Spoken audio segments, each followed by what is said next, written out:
അതായത് ഞാൻ പറയുന്നത് ഇത് മലയാളികൾ ഉൾപ്പെട്ട കേസായതുകൊണ്ട് തന്നെയാണ് ഇത്രയും ശ്രദ്ധ പിടിച്ചുപറ്റാനായിട്ട് ഉണ്ടായത്.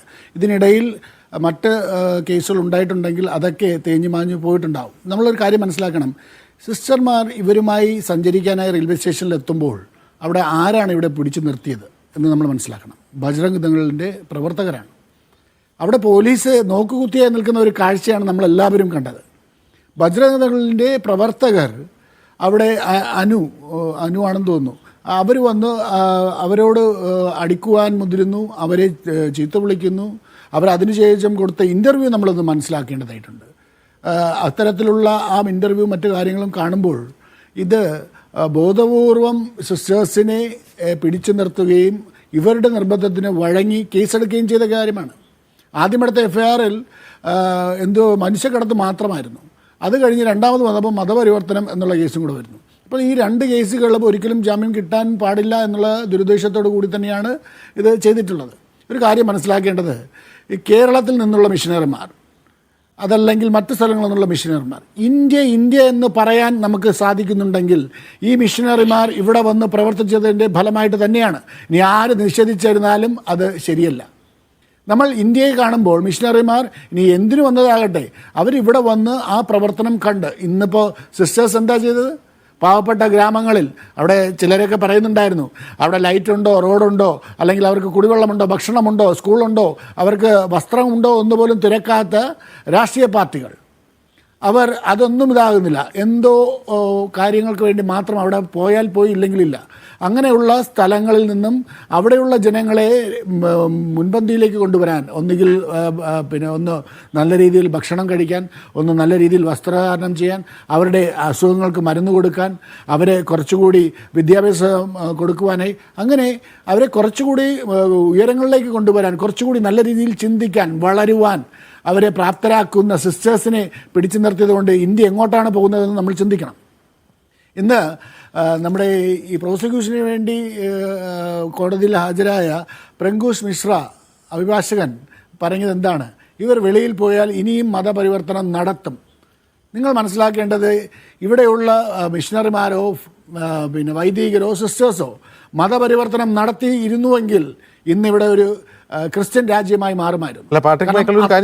കാര്യങ്ങൾ ഇന്ത്യയിൽ അവർ മതപരിവർത്തനം എന്ന് പറഞ്ഞാൽ ഈ മിഷണറി പ്രവർത്തനം, അവരുടെ പ്രേക്ഷിത പ്രവർത്തനം നടത്തിയാൽ എന്താ കുഴപ്പം?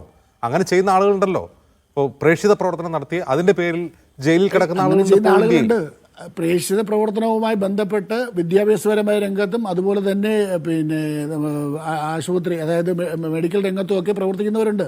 അത് തന്നെയാണ് കൂടുതലായിട്ട് മിഷണറി പ്രവർത്തകർ ചെയ്തിട്ടുള്ളത്. അതിന് മതപരിവർത്തനം എന്നാണോ പറയേണ്ടത്? അല്ല, ജോൺ ബ്രിട്ടാസ് പാർലമെന്റിൽ പറഞ്ഞത് കേട്ടിട്ടുണ്ടായിരുന്നു. എത്ര പേരെ ക്രിസ്ത്യൻ സ്കൂളുകളിലാണോ നിങ്ങൾ പഠിച്ചതെന്ന്? അല്ല പാട്രിക് മൈക്കൽ, ഇനി ഈ മിഷണറി ബജ്രംഗ് ദളാണോ ആ സംസ്ഥാനം ഭരിക്കുന്നത്, ഈ രാജ്യം ഭരിക്കുന്നത്?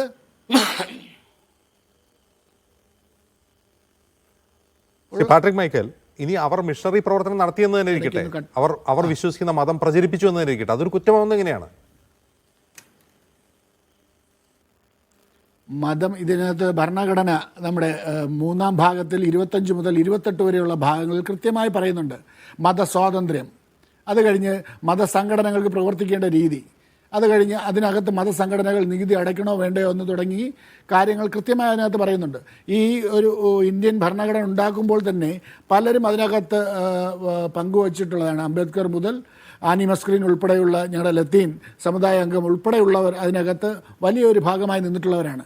ഒരാൾക്കും ഒരു ന്യൂനപക്ഷക്കാരനായിട്ടോ അതല്ലെങ്കിൽ മറ്റുള്ള മതസ്ഥർക്കോ ഒരിക്കലും ഒരു വീഴ്ച ഉണ്ടാവരുത്, താഴ്ച ഉണ്ടാവരുത്. അവരെല്ലാം സമമായി വരണം, ഉയരങ്ങളിലേക്ക് എത്തണം എന്നുള്ളത് കൊണ്ട് തന്നെയാണ് ഇതാകുന്നത്. ന്യൂനപക്ഷങ്ങളോട് ഈ സർക്കാരോ അല്ലെങ്കിൽ ഇത്തരത്തിലുള്ള ആളുകളോ ഈ വിഭാഗങ്ങളോ എന്തുകൊണ്ട് ഇത്തരത്തിൽ പ്രവർത്തിക്കുന്നു എന്ന് നമുക്ക് മനസ്സിലാകുന്നില്ല.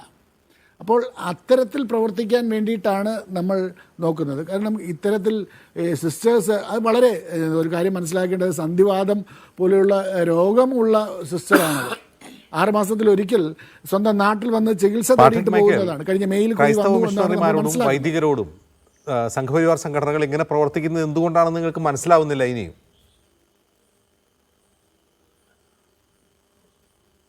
ഒന്നുകൂടെ പറയാമോ? അതായത് ഈ ബജരംഗ് ദൾ ഉൾപ്പെടെയുള്ള സംഘപരിവാർ സംഘടനകൾ ക്രൈസ്തവ മിഷണറിമാരോടും കന്യാസ്ത്രീകളോടും പാസ്റ്റർമാരോടും ഒക്കെ ഇങ്ങനെ പ്രവർത്തിക്കുന്നത് എന്തുകൊണ്ടാണെന്ന് നിങ്ങൾക്ക് ഇനിയും മനസ്സിലാവുന്നില്ലേ? അതിവിടെ എനിക്ക് തോന്നുന്നു ഞാൻ നേരത്തെ കട്ടായിരുന്നപ്പോൾ തന്നെ നമ്മുടെ റിജു കഞ്ഞൂക്കാരൻ പറഞ്ഞത് കൃത്യമാണ്. അതായത് അവരുടെ അടിമകളായി കിടക്കുന്ന ആളുകൾ വിദ്യാഭ്യാസം കൊണ്ടോ മറ്റെന്തെങ്കിലും കൊണ്ടോ മുന്നിലോട്ട് വന്നാൽ അവർ അടിമത്വത്തിൽ നിന്ന് മാറുമെന്നുള്ള പേടി കൊണ്ടായിരിക്കാം അവർ അത്തരത്തിൽ മിഷനറിമാരോട്, വൈദികരോട്, സിസ്റ്റേഴ്സിനോട് ഇത്തരത്തിൽ പെരുമാറുന്നു എന്ന് തന്നെയാണ് നമ്മൾ സംശയിക്കേണ്ടിയിരിക്കുന്നത്.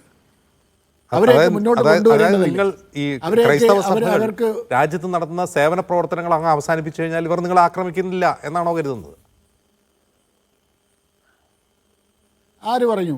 ഇതൊക്കെ നമ്മൾ വളരെ ആശങ്കയോടുകൂടിയാണ് കാണുന്നത്. കാര്യം എന്ന് വെച്ചാൽ നമ്മുടെ ഫാദർ സ്റ്റാൻസാമി എഴുന്നേറ്റ് നിൽക്കാൻ പറ്റാത്ത ഒരു വയോധികനായിരുന്നു, ഒരു വൈദികനായിരുന്നു. അപ്പോൾ അദ്ദേഹത്തിന് വെള്ളം കുടിക്കാൻ, വിറയിലുള്ള ആ പുരോഹിതന് വെള്ളം കുടിക്കാൻ ഒരു സ്ട്രോ ചോദിച്ചിട്ട് കൊടുക്കാത്ത ഒരു സംഭവം നമുക്കറിയാം. അദ്ദേഹം ജയിലിൽ കിടന്നാണ് മരിച്ചത്. 1 മണിക്കൂറോ 1.5 മണിക്കൂറോ കൊണ്ട് 3000-ൽ പരം പേജുകൾ കുറ്റപത്രം സമർപ്പിച്ച കാര്യമൊക്കെ നമുക്ക് എല്ലാവർക്കും അറിയാവുന്നതാണ്. അപ്പോൾ അത്തരത്തിലുള്ള മിഷനറിമാരെ പോലും ഭയക്കുന്നത് എന്തിനാണ് എന്നാണ് നമ്മൾ മനസ്സിലാക്കുന്നത്. തെറ്റിനെ തെറ്റെന്ന് കാണുന്നതോ അതല്ലെങ്കിൽ മറ്റുള്ളവരെ ശരിയിലേക്ക് കൊണ്ടുവരുന്നതോ ആയിട്ടുള്ള കാര്യങ്ങളെ എന്തിനാണ് എതിർക്കുന്നത്? ശരിയെന്ന് ഉദ്ദേശിക്കുന്നത് വേറെ ആളുകളെ എന്താ പറയാൻ വേണ്ടി ഭരണകൂടത്തെ ശരിയാക്കുന്നതല്ല ഞാൻ ഉദ്ദേശിക്കുന്നത്. പകരം അവർ വിദ്യാഭ്യാസപരമായി മുന്നിലേക്ക് വരുന്നത്, അവരുടെ ജീവിത നിലവാരം മെച്ചപ്പെടുന്നത്, അവരുടെ കുടുംബം മറ്റ് കാര്യങ്ങളുമൊക്കെ ആയിട്ട് വളരെ സന്തുഷ്ടമായി ജീവിക്കുന്നത്, അത്തരത്തിലുള്ള ഞാൻ ഒരു ഉദാഹരണം പറയാം. ഞാൻ കഴിഞ്ഞ ഏപ്രിൽ മാസത്തിൽ ഞാൻ അരുണാചൽ പ്രദേശിൽ ഞാൻ ചില മീറ്റിങ്ങുകളുമായിട്ട് പോയിരുന്നു.